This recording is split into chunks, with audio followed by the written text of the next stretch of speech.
Right now, we're facing a pension crisis. Our pension fund is $11 million underfunded.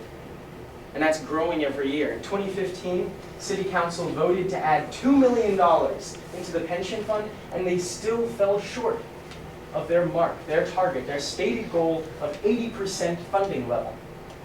Now, this crisis is getting bigger and bigger, and while City Hall is rattling sabers, they are also kicking cans down the road.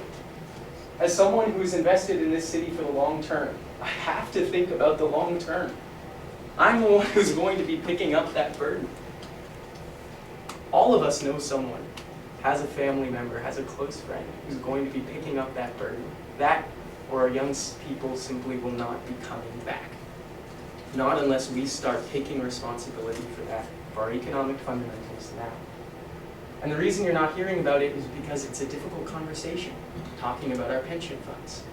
It's a difficult conversation. It's not easy to turn into a political football, but it's one we need to start having.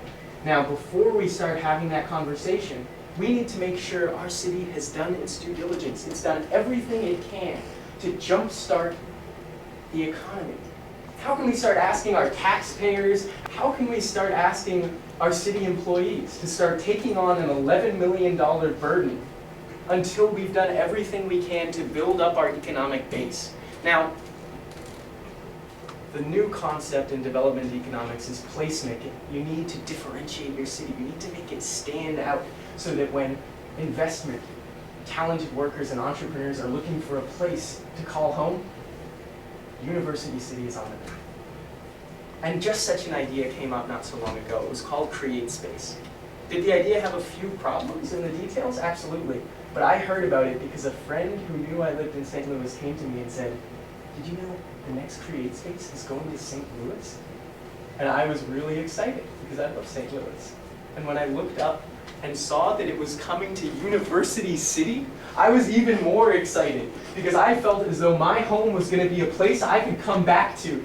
When I graduated, my home was going to be a place with a future for me, where there was innovation and where I could enjoy all the things that would be waiting for me in Silicon Valley. But at home, in my community. And then I watched as the same thing that's happened again and again happened again. I watched as the Create Space idea was turned into a political banner. It was not the banner that could have carried our city forward. No one picked that up because they only pick up the banners that can be used to lead a charge against another side. And I watched as that happened again. And I asked myself again where I would be after I graduated. I watched as $500,000, $500,000, more than that in private investment. A private investor looked at this project, said, "I am willing to back it." It's not a guarantee. Nothing in business is a guarantee. But it's a good enough investment that I'll put my $500,000 into it. And all the city had to do was use $150,000 to leverage that money.